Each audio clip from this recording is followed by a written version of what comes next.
First பாலக்கு போட்டிருக்கேன். உங்களுக்கு எவ்வளோ தேவையோ இப்போ ஒரு ப்ரெட்டுக்குன்னா இந்த அளவுக்கு போகிறோம்.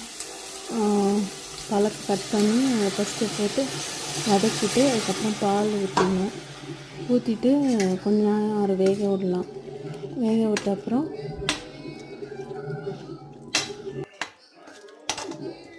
ஒரு அரை டம்ளர் பால் குவான்டிட்டி பார்த்துக்கோங்க எவ்வளோ வேணும்ன்ட்டு.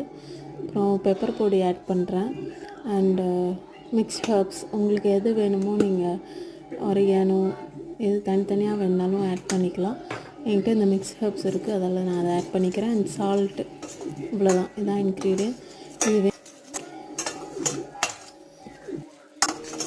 வேணால் நீங்கள் சீஸ் போட்டுக்கலாம். நான் இதே பாஸ்டாக்கும் இப்படியே தான் ஒயிட் சாஸ் ப்ரிப்பேர் பண்ணுவேன், பாலக்கும் போட்டு. அதுக்கு நான் சீஸ் போடுவேன். பட் இந்த ப்ரெட்டுக்கு நான் சீஸ் போட்டுக்க மாட்டேன். உங்களுக்கு வேணுன்னா நீங்கள் பிடிச்சிருந்தா போட்டுக்கலாம். சீசனிங் உங்களுக்கு ஏற்ற மாதிரி எவ்வளோ காரம் வேணுமோ அதுக்கு ஏற்ற மாதிரி போட்டுக்கோங்க.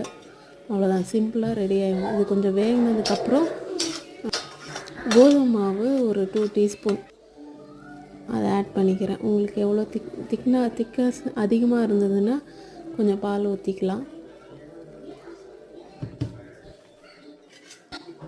டக்குன்னு உடனே கலரணும், இல்லைன்னா கட்டி ஆகிடும்.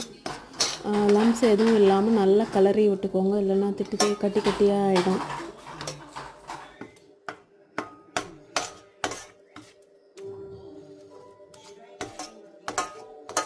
ஸோ அவ்வளோதான், சிம்பிளாக ஒரு ப்ரெட்டுக்கு வந்து ஸ்டஃபிங் ரெடி ஆகிடுச்சு. இதை நீங்கள் நைட்டே பண்ணி வச்சிட்டாலும் மார்னிங் இதை யூஸ் பண்ணிக்கலாம்.